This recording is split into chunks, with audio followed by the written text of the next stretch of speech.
Hi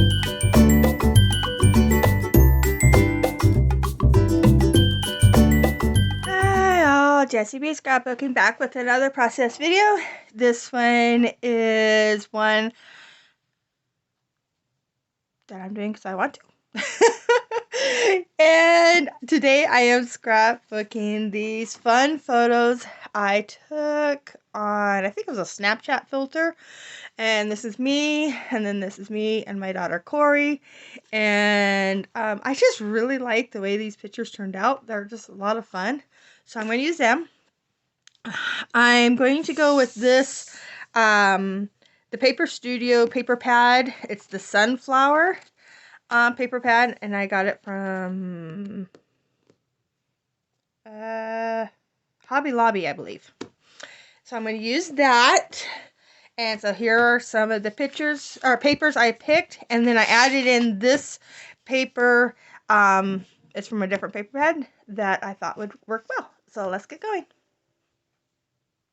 Okay, so the first thing I'm going to do is I'm going to cut strips of the different papers I have chosen.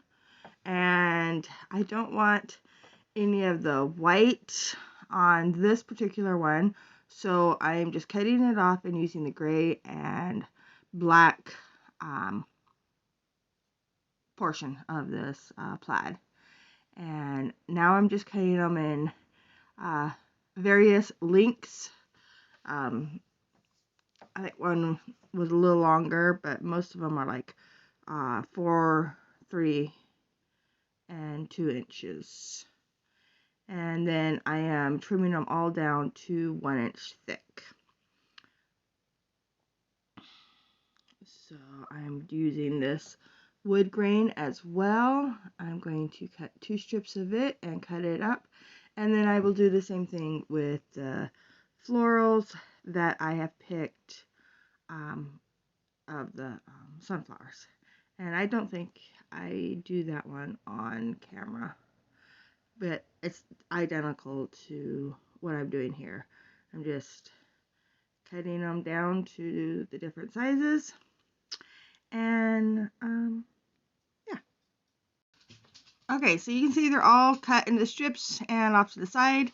And here is where I'm just figuring out where I want my 2 pictures to be placed, and I'm just kind of drawing little guidelines so that I don't worry about going all the way up and over. Well, the pictures are going to be, I was thinking, I could save myself some paper by not going underneath of it. Except for, I think I do go under it, but it works in the sense that I don't have to get them all to line up perfectly. So that was very handy. So I am just staggering my papers strips, and so that I don't have like the same pattern right next to each other. And actually I don't end up using that one. So I picked this shorter yellow wood grain, and then I put it so that I could use a dark wood grain on the top. And then these other ones, I'm just coming down into the area that the photos are going to be. And so there's bigger gaps and stuff underneath the photos, but I don't have to worry about it. And I think I do one more, and then my little side half and half page is done. And I was thinking about making another row, but I liked the 4 rows. So it's going to look like this. I'm just going to mark this one and cut it so that it matches the rest of the layout. I have that little tiny white border all the way around all my strips. And then I decided to take that yellow wood grain that I used, and I already put glue on, as a banner underneath the pictures. And I like that, so now I'm going to turn several of these other ones into banners and just go up the one side with banners. And not a lot of them show just because the pictures are so big, but you get the hint of the banner on the sides, and I like that. And I went ahead and I didn't cut these down anymore because I would just end up throwing away, so I just stick them underneath the picture. So I hit my camera there, sorry about that, and so I had to readjust. So I'm just going to keep going up with the banners up the side of the right side of this photo, and I'm liking that a lot. And so now I'm looking at the pictures going, okay, I know I need to have these matted, so I take this beautiful multicolored sunflower page, oh, excuse me, sunflower page, and I am going to do a very thin mat around this photo, but it kind of gets lost when I put it down, so I'm going to do a white mat over top of that. And I really like the way this looks because it gives it that same look as the background with that white border, but it also makes the picture pop. So I want a very thin white border. So I did that, and then I'm liking that a lot.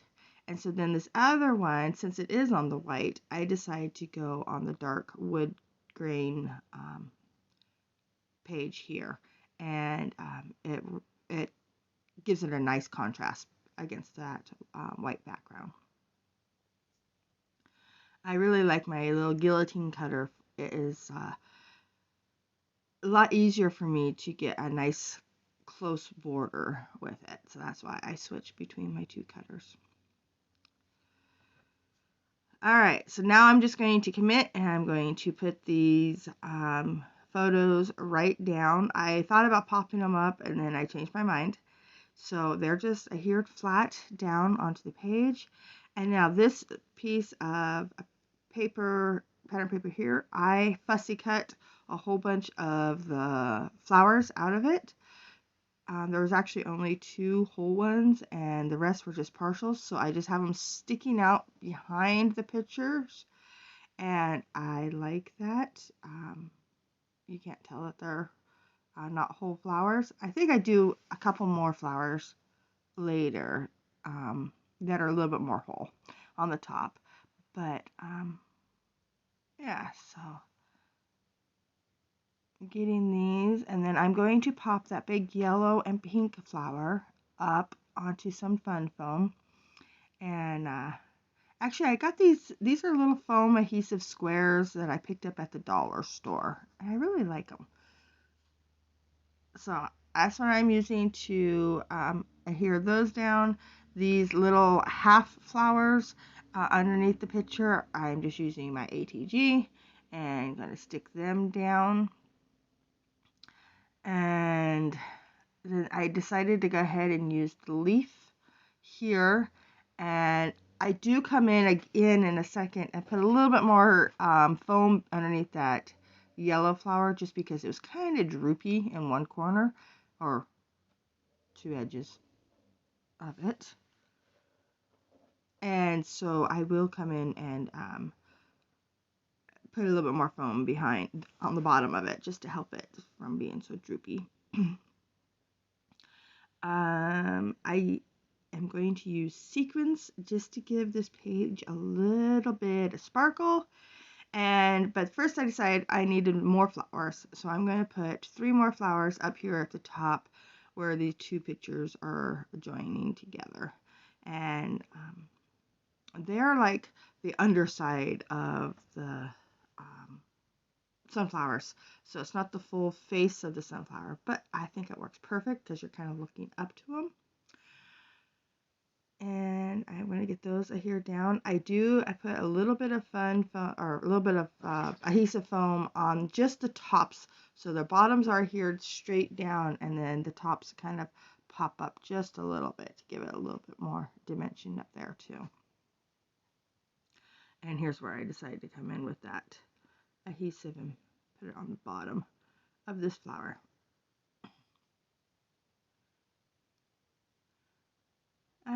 Okay, now I do come in with another leaf, I think, at the bottom of this big yellow sunflower, because yeah, there it is. Like I thought I had.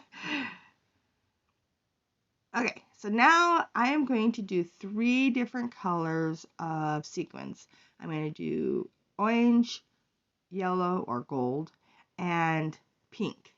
And I'm no rhyme or reason. I was just dotting down some glue, and now I'm just going to add these 3 different colors, and I think it turned out really cute. It just gives it a little bit of sparkle, and something I haven't used sequins in a while, so I really liked it.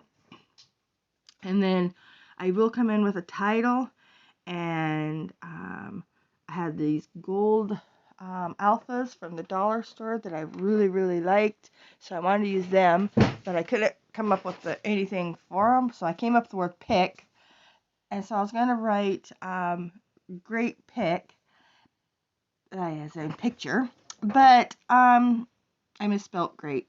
I don't know, and I didn't want to try to yeah, correct it. So I just came in with some stickers, and it says be in love with your pick.